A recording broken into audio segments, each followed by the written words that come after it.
Comme je vous l'ai déjà fait remarquer dans d'autres vidéos, la gestion des finances personnelles comprend deux aspects, l'attaque financière et la défense financière. Le but de l'attaque financière, c'est de gagner de plus en plus d'argent et le but de la défense financière, c'est de protéger cet argent. Aujourd'hui, nous allons encore parler de la défense financière en répondant à la question pourquoi est-il important de protéger son argent? C'est vrai que tout le monde aime bien faire des économies, mais faisons-nous ces économies pour les bonnes raisons? C'est important que chacun prenne le temps de répondre à cette question pour lui-même. Car si tu fais des économies pour les bonnes raisons, tu vas améliorer la gestion de tes finances personnelles.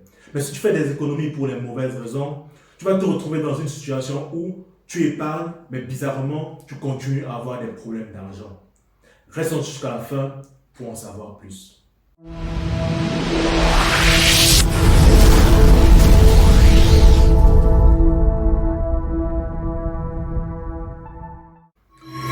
Mais avant d'entrer dans le vif du sujet, bonjour à toi et bienvenue sur Jésus Africa, la chaîne qui contribue dès aujourd'hui à construire l'Afrique prospère de demain grâce à l'émancipation mentale et financière des Africains.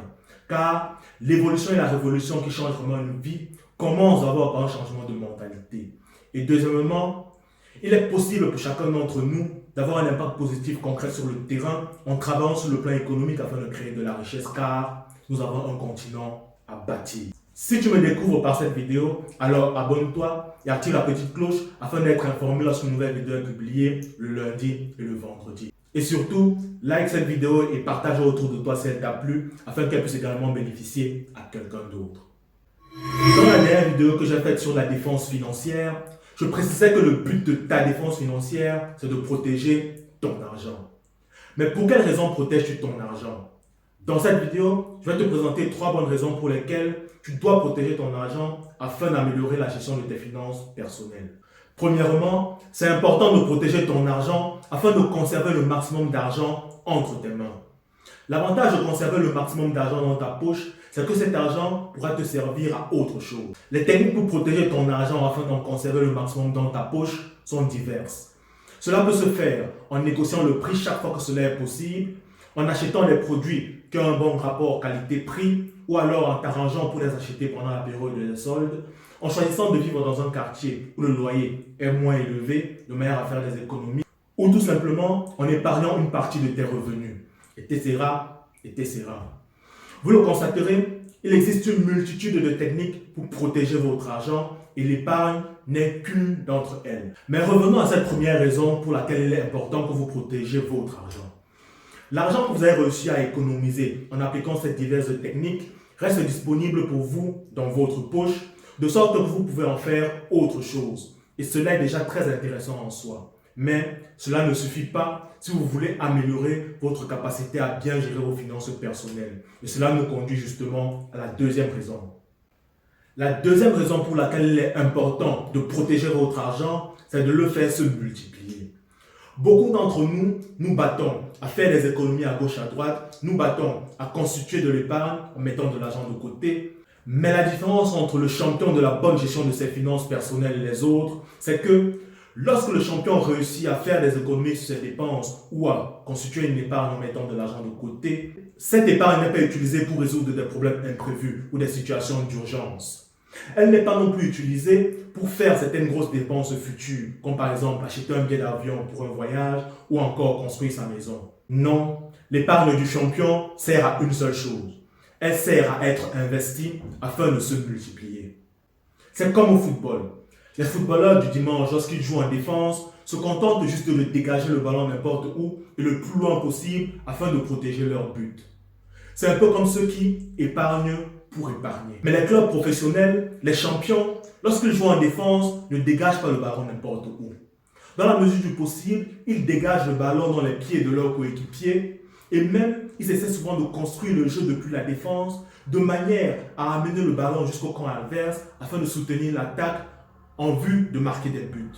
C'est ça, épargner en défense financière afin de réutiliser cette épargne de manière à soutenir l'attaque financière pour l'investir en attaque financière de sorte qu'il se multiplie.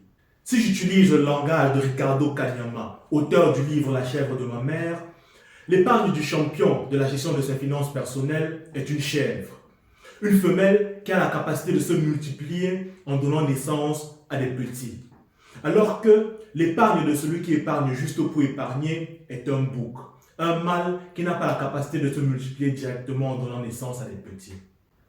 L'épargne du champion servira uniquement à être investie et à rien d'autre, même s'il y a une urgence. D'ailleurs, le conseil qui vous est donné, c'est d'avoir deux types d'épargne, idéalement dans deux comptes bien différents. Une première épargne qui peut servir à s'occuper des urgences, des grosses dépenses et ce genre de choses. Et une deuxième épargne destinée uniquement à être multipliée grâce à l'investissement et rien d'autre. Et j'insiste là-dessus car cela demande vraiment une réelle discipline personnelle.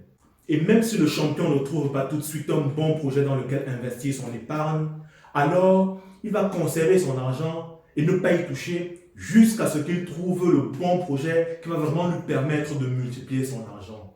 Ce qui nous conduit à la troisième raison. La troisième raison pour laquelle c'est important de protéger votre argent, c'est de lui donner le maximum de chances de se multiplier. Ce que je veux dire par là, c'est que lorsque vous avez régulièrement épargné de l'argent, en le mettant de côté dans le but clair de l'investir afin de le multiplier, vous allez également vous assurer de toutes vos forces et de toutes vos capacités, de le mettre dans un bon projet, un projet suffisamment sûr qui a réellement le potentiel de réussir et de permettre ainsi à votre argent de se multiplier.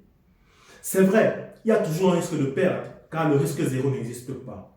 Et c'est justement la raison pour laquelle j'ai dit vous vous assurez de toutes vos forces et de toutes vos capacités que le projet est bon.